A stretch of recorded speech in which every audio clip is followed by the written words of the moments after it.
You've heard it time and time again. Lose weight quick in just a few simple steps. But let's get serious now. If you're going to lose weight, you need to eat right. We all know it's not really that simple. You do need some motivation. So joining us now is personal trainer Kimberly Garrison with 10 easy steps to a healthier diet. Welcome back to your morning. Thank you, Cindy. Water is number one, right? Water is number one, hydration. Most people do not drink enough water.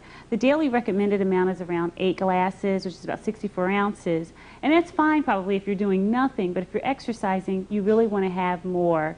And this is a great choice, the Smart Water, because it also has some electrolytes in it. And if you're exercising a lot, you're going to need that. Does that have a flavor at all? This one does not have flavors, okay. But there is another brand by the same company called Vitamin Water, which comes in 14 different varieties. And it's a good bridge between water and soft drinks. So for those who don't have an acquired taste yet for water. Some people don't like the taste of water, which has always been amazing to me. I thought everybody liked water. Exactly. I've actually heard people say I don't like water. And that's why the Vitamin Water brand is a good transitional water, you know, until you get to regular water. But this is absolutely the best, is real water and staying hydrated, and especially in winter too, because we don't drink enough in winter, and that comes, you know, people have dry skin and other problems, and a lot of times people think they're hungry when they're really thirsty. And it'll give you a boost of energy too. Absolutely. Fiber. Fiber. It's a real big problem in our culture. People are not getting enough fiber. You see all these commercials about irregularity. Yes, and supplements, and really it's not necessary, is it? It is not. If you have a good diet with enough fiber. Typically, Americans get about 10 grams of fiber. You need about 30 grams of fiber. Oh my. And if you're doing some, you know, low carb thing, you're getting about 7 grams of fiber. So a high protein, low carb is a bad combination, you know, in terms of meeting your fiber requirements. Well, what if you are on the low carb diet? Because a lot of people are. So what should they do to get that fiber intake up? Well, 2 things that I recommend is a high fiber cereal. This one is All Bran, which is a good brand, and then this one is Uncle Sam's, is like an even more natural one that has flaxseed in it. Yum. Yeah. No, I like that actually. I have that. 5 to 13 fruits and vegetables every day. Yes. Okay, Kimberly, let's get realistic here. It looks good on paper, but who does that? Right, but that's what they're recommending that Americans do. And a serving is half a cup. That's not a lot. A half a cup. That would be like having the equivalent of this as a fruit. 5 times a day. 5 to 13 times a day. Okay, yeah, but I've never met anybody who has 13 helpings of. Well, you don't have to have it's not 13 helpings necessarily of fruit. That's also having your vegetables in there too. And Americans just do not get enough vegetables in their diet.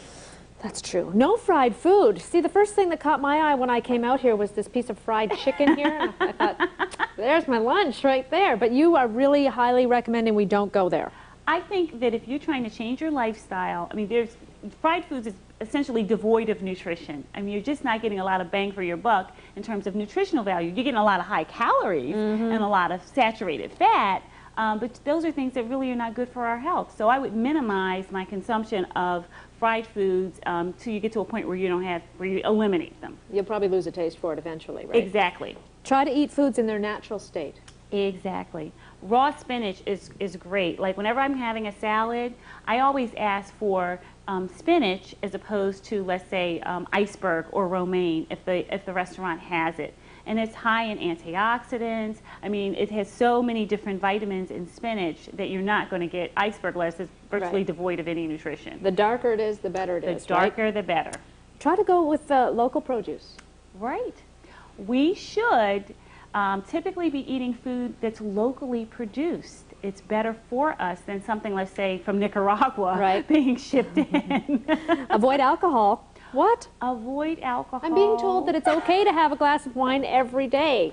Well, but who's giving you that message? The people who probably sell alcohol. No, actually, no. I've heard doctors say it's okay.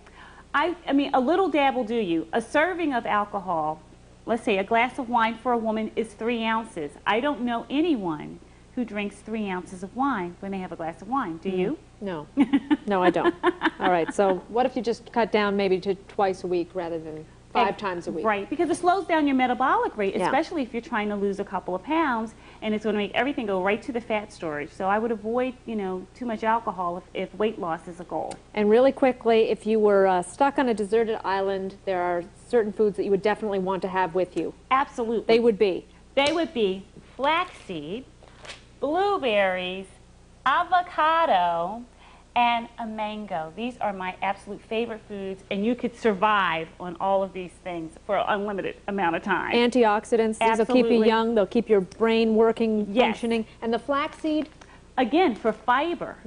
Flaxseed, and also flaxseed is highest in omega-3 essential fatty acids. This is a vegetable source. Instead of eating salmon, you could have flaxseed. Right. Okay. Looking at the Butterfinger here, this is just something we're just not supposed to be eating. You're not going to share this with me right Well, now. no, I'm using this as an example. I mean, a lot of us love candy, but again, a little dab will do you. Dark chocolate is better for you than milk chocolate because dark chocolate has some antioxidants in it. Milk chocolate, however, is high in the fat category, and Okay. especially saturated fats. Dark chocolate and 3 ounces of wine, and we're set. Thank you, Kimberly. My pleasure. Very much. You can contact Kimberly Garrison at One-on-One Ultimate Fitness, and that is 1 numeric on 1 numeric, ultimatefitness.com.